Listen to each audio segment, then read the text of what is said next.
Hey, it's Dwayne from Big Sugar Honey Company, BigSugarFarm.com.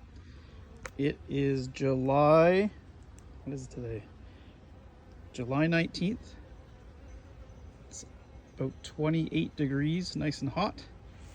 And the Flowhive number 2 is running.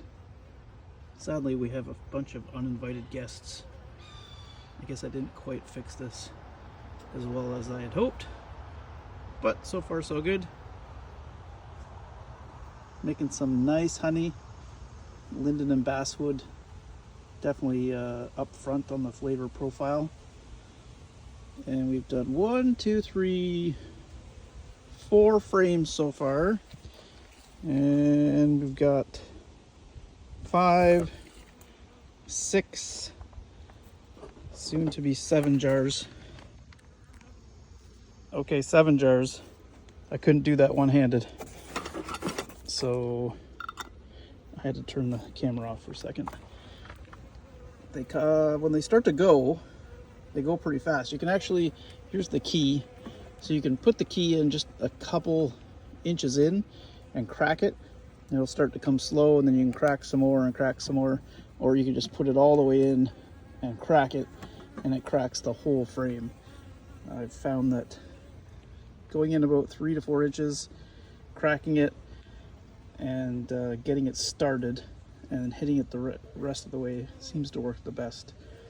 Normally I have cellophane on, but the bees are running underneath the cellophane and basically drowning themselves, which is not great. So there's been a couple casualties. They've gone out doing what they love though, eating honey. Anyways, it looks like we're going to get a decent little harvest. I don't think we're going to get as much as the first one here, but this one is also ready to go again for the second time. Both windows are almost completely capped, so I'm probably going to extract that one too. So I'll just keep moving along here and come back and show you how we made out. All right, so the orange Flowhive first ever harvest is 13 3/4 kilograms, with sadly a couple swimmers. I'll get those ones out right now, and they'll just be fine. All right, so we are just finishing up. Stella has been supervising the entire time, but she got in trouble for digging. She's completely dirty now again. She just had a bath. So I pulled all the honey from this one. We got a full case of kilograms, 12 kilograms. Plus 1 extra, plus 2/3 of another. Then started pulling from this one here, and that one gave even more. It gave a full case, 12, and I think 7 more. I think it was 19 kilograms. That's pretty incredible. So 2 cases, 24, 25, 26, 27, 28, 29, 30, 31, 32, 32 and a third kilograms from 2 Flowhives. That's pretty outstanding. I keep wanting to kind of hate the Flowhive. I don't know what's wrong with me. I feel like I should not like it, but I kind of do. There are drawbacks. One being time. So today it took me almost 3 hours to prepare, get all my gear together, and fill up the jars. Now that's 3 hours, but that's from hive to jar. So really, is it that much time? Probably not. But it felt like I was here forever. This one here, I have to jury rig my bucket with 1 jar at a time, and eventually I figured out 2 jars at a time. this one here has the built-in stand, which is just fantastic. So you can do 2 at a time, even 3 at a time if you do it the proper way. And it just seems to go faster. My moisture content was a little higher, is 18% was the highest, maybe even 18.5. So it could be blended out. It's an airplane going over top. Could be blended out, but I think it's fine. So that is pretty impressive. The other really impressive thing I thought today was just the colors of honey coming out of the hives. So it is crystal clear, but that's out of this next one's out of the exact same hive, also crystal clear, but quite a bit darker. So out of the same hive, 2 completely different colors of honey. I think that's wicked. Put it on the other side. So this one here is slightly higher in moisture content, and this one is slightly higher, about 0.5%.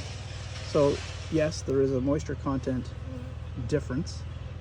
They do taste different. They're both delicious. A lot of linden and basswood in both of these, and I think some clover as well, high in the clover content.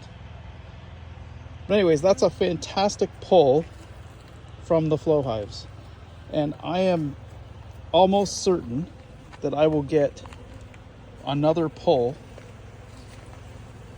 before the end of the season. These colonies are huge.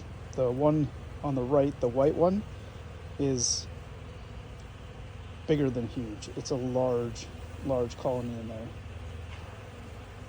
And now that all their pantry has been stolen, they're going to look above their heads and say, what the heck happened? They will probably go into overdrive and start collecting again and fill them up. So maybe one more pull. And that's actually an interesting dilemma, because I'm not really sure, when do you stop?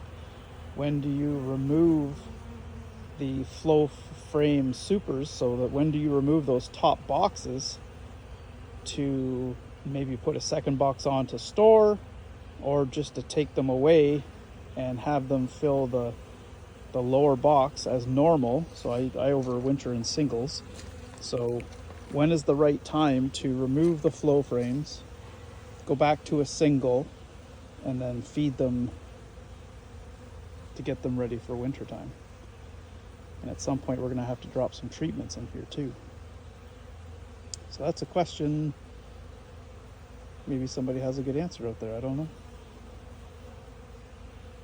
But anyways, this has been another interesting experiment. And remember that these were nucleus colonies. These were 4-frame nukes. They were babied.